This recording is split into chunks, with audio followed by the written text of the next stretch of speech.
Yeah, another Beatty nickname, obviously. Carlsen's Nightmare. Yet another Turkish player. Good to see. I think after this one, I'll try a couple of 3-minute games. Just want to get a bit warmed up.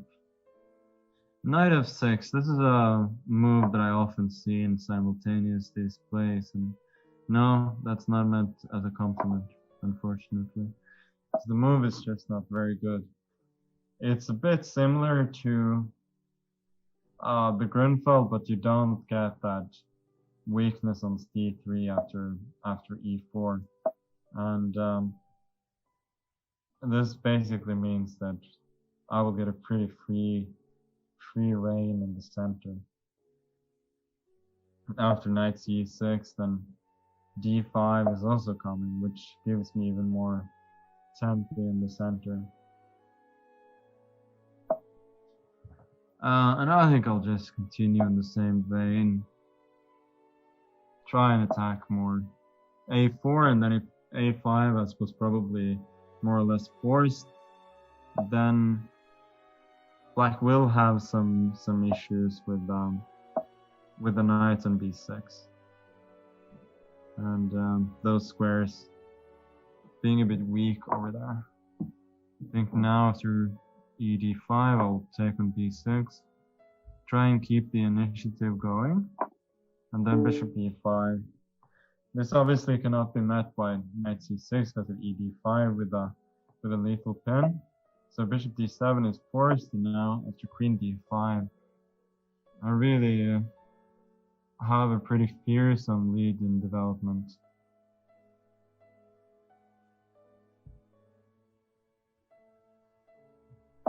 Knight c6, and here I think I'll just try and add as much fuel to the fire as soon as possible. It's queen e7 now. Looks like almost the only move. Knight e5, queen e5, bishop e7 is not possible because of rook d1 with a lethal pin, and if queen e7 instead, I have bishop d7, which means that the king will have to go for a bit of a walk, which walks are generally healthy for you, but I don't think this one is. Rook d1 check, and now I believe king c8 is absolutely forced. King e8, queen b5 will be mate on the next move. I have queen c6. Apart from looking very ugly, at the very least I have queen d5, king c7, then knight d5, winning immediately.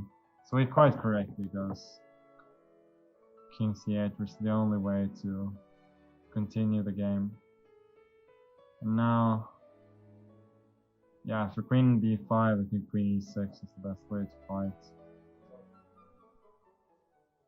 And I have to say, it's not quite over. Queen e6 followed by bishop c5. You can certainly put off a lot of resistance. More than I'm 100% comfortable with. Like, thought this would be close to over, but maybe I actually rushed it. I was just thinking development advantage and all of the positional trumps that I have, but the bishop on c5 is really, really good. This means that the advantage that I have is somewhat limited. So now I'm trying to reroute my pieces a bit. King b8 now, trying to escape with the king. I'm going to go queen d3 with a few ideas. One which is to go queen to g3 with a nasty check. But the other one, just as important, is to go knight to b5 once the king comes to a7 to force it back. And this means that he probably cannot survive for very long after all. Knight is going to b5, and the rook to d1, creating a nasty threat with rook to d8 as well. So maybe there is some sense, there is some logic in the world after all. Okay, I'll go rook d1 first, maybe, just to make sure rook d8 doesn't happen. And for king d8, knight b5 looks very, very strong.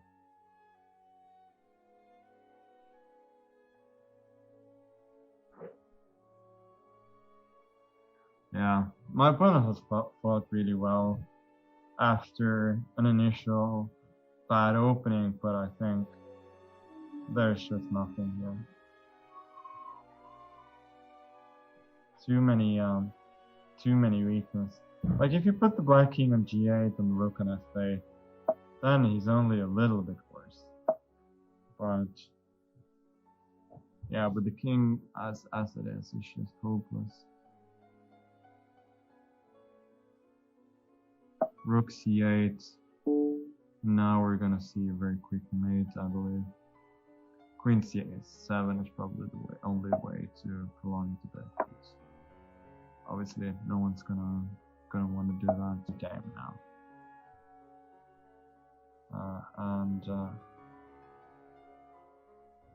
Serious opponent.